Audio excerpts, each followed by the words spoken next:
আমাদের ঐতিহ্যের পানিহাটি পুরোপুরি দূষিত হয়ে গেল। কেন বলছি সে কথা বলবো। আমি কুনাল, তোমরা দেখছো কুনাল পাত্র ব্লগস। তো চলো আজকের ভিডিওটা শুরু করা যাক। উত্তেজনা ভরা দিন, সবার সাথে ভাগ করে মেসেজ দিল মোবাইল, জীবন চলছে রঙিন পথে। কুনালের লাইফ দেখো এত স্টাইল, ইউটিউবে লাইভ, লগিং এর ফাইল। আমার অ্যাকোরিয়ামের ভিডিওগুলো তোমরা অনেকেই খুব ভালোবাসো। আমি ভিডিও দিলেই তোমরা অনেক অনেক কমেন্ট করো। তো আজকে অ্যাকোরিয়ামের সম্বন্ধে একটা জিনিস তোমাদের বলতে চাই। এই জিনিসটা খুবই জানা দরকার। আমার এই বড় সিমেন্ট গ্লাস ট্যাঙ্কটার নিয়ে কথা বলবো। একটু আগেই কারেন্ট চলে গেছিলো।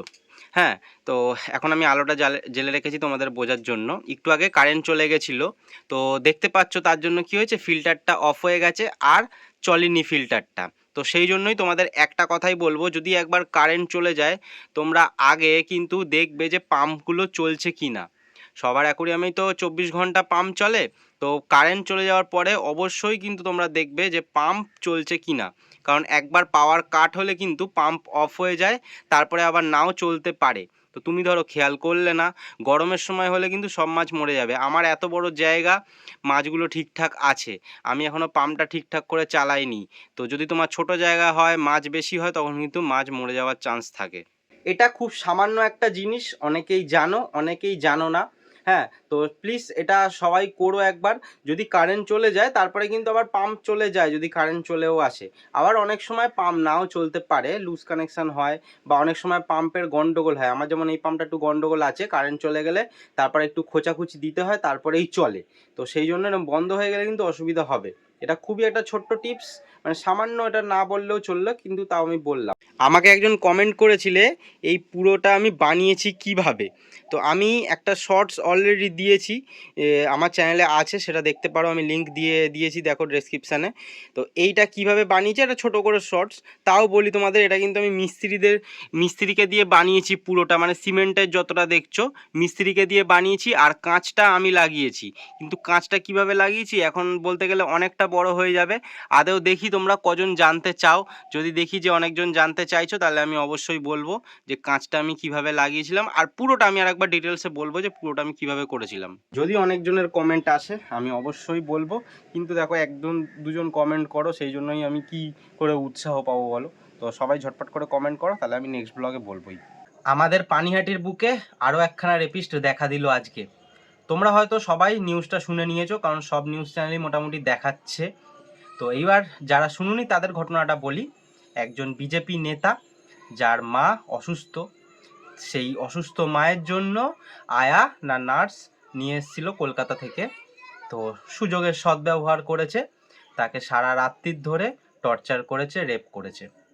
তো ভাবো, এতদিন আমরা ভাবছিলাম তৃণমূল নেতা, তৃণমূলরা করছে এইসব, তৃণমূলের জন্য এইসব হচ্ছে, এখন বিজেপিরাও হচ্ছে। তাহলে তাহলে ভালোটা কারা? আর একজন বেঁচে আছে, সিপিএম। ওরা করছে না তার মানে ওরা ভালো? একদম ভুল কথা এইগুলো, ঠিক আছে? কোনো সিপিএম, তৃণমূল, বিজেপি কেউ খারাপ না। খারাপ হচ্ছে যেই সিস্টেমের মধ্যে লোকগুলো রয়েছে। আমাদের লোভ লালসা এত বেড়ে যাচ্ছে। আমার 1600 সাবস্ক্রাইবার কমপ্লিট হয়েছে, ঠিক আছে? আমি চাইবো না আমার 1 লাখ সাবস্ক্রাইবার কমপ্লিট হোক। যখন 1 লাখ আমার সাবস্ক্রাইবার কমপ্লিট হয়ে যাবে, আমি চাইবো না আমার 5 লাখ সাবস্ক্রাইবার কমপ্লিট হোক, আমার 10 লাখ হোক, 1 মিলিয়ন হোক, 2 মিলিয়ন হোক। তো আমাদের লোভটা ক্রমশ বাড়তে থাকে।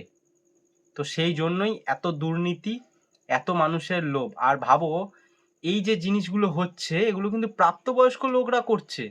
মানে আমাদের এখন জুনিয়র, আমরা যুবরা মনে হয় বড়দেরকে শিক্ষা দিতে হবে যে এইগুলো বাজে, এই জিনিসগুলো। সেক্স এডুকেশনের প্রয়োজন মনে হয় বড়দের প্রয়োজন আছে, কারণ তাদের সময় মনে হয় এই জিনিসটা, চ্যাপ্টারটা ছিল না, তারা সেই জন্য মনে হয় মিস করে গেছে এই জিনিসটা। কারণ আমাদের মতন জুনিয়র ছেলে মেয়েদের কিন্তু এইসব কেসগুলো হচ্ছে না। প্রাপ্তবয়স্ক একজন লোক বা সব কিছুতে সঙ্গে এরা জড়িত। মানে কোন দিকে সমাজটা এগোচ্ছে আমি তো বুঝতে পারছি না। আমরা এত প্রোটেস্ট করছি, এত সব কিছুর পরে আমাদের পানিহাটির মধ্যে এরকম হলো, ভাবো। নিজেদেরকে নিজের লজ্জা লাগছে আয়নার সামনে, মানে মুখটা নিজের দেখলে মনে হয় লজ্জা লাগছে। আমি তোমাদের এর আগের ব্লগে বলেছিলাম আমাদের বাড়ির উঠোন এবং আশেপাশে ঝাড় দেওয়ার জন্য যে ঝাঁটা লাগে সেটা বাবাই তৈরি করে, গাছ থেকে পাতা পেড়ে সেটাকে একটা একটা করে ছাড়িয়ে, আর দেখতেই পাচ্ছ এখন আবার ছুরি দিয়ে কেমনভাবে ছাড়াচ্ছে।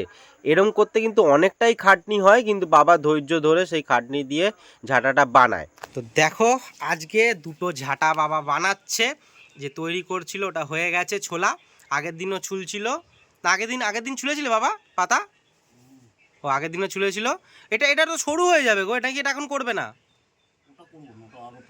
ও আচ্ছা, তুমি না একটা কাজ করতে, তারটাকে যে বেঁধে ওর ওপর দিকে টিউবটা পেঁচাতে পারতে, তাহলে টাইট হতো। তাই করবে? ও, তাহলে আমার ধারণাটাই ঠিক আছে।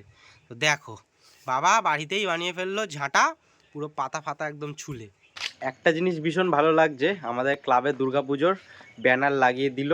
এটা একটা দেখে মনে হচ্ছে এবার পুজো চলে আসছে।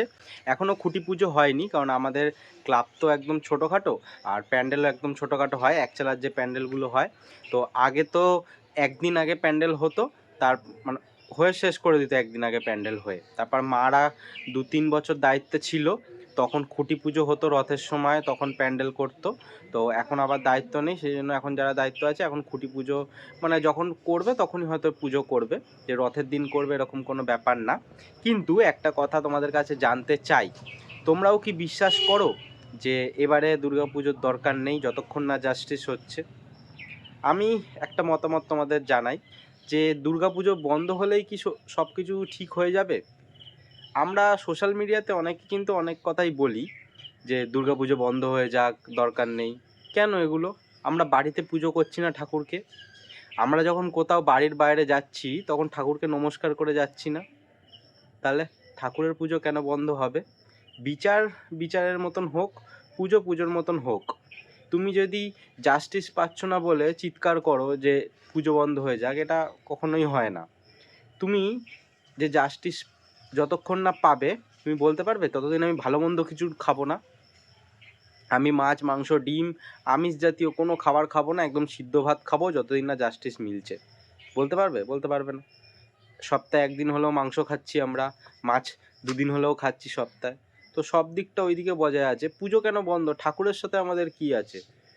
ঠিকঠাক তদন্ত করে জাস্টিস হবে, কিন্তু পুজো বন্ধ হয়ে যাবে এইসবগুলো বেকার ট্রেন্ডিংয়ে আনা উচিত না।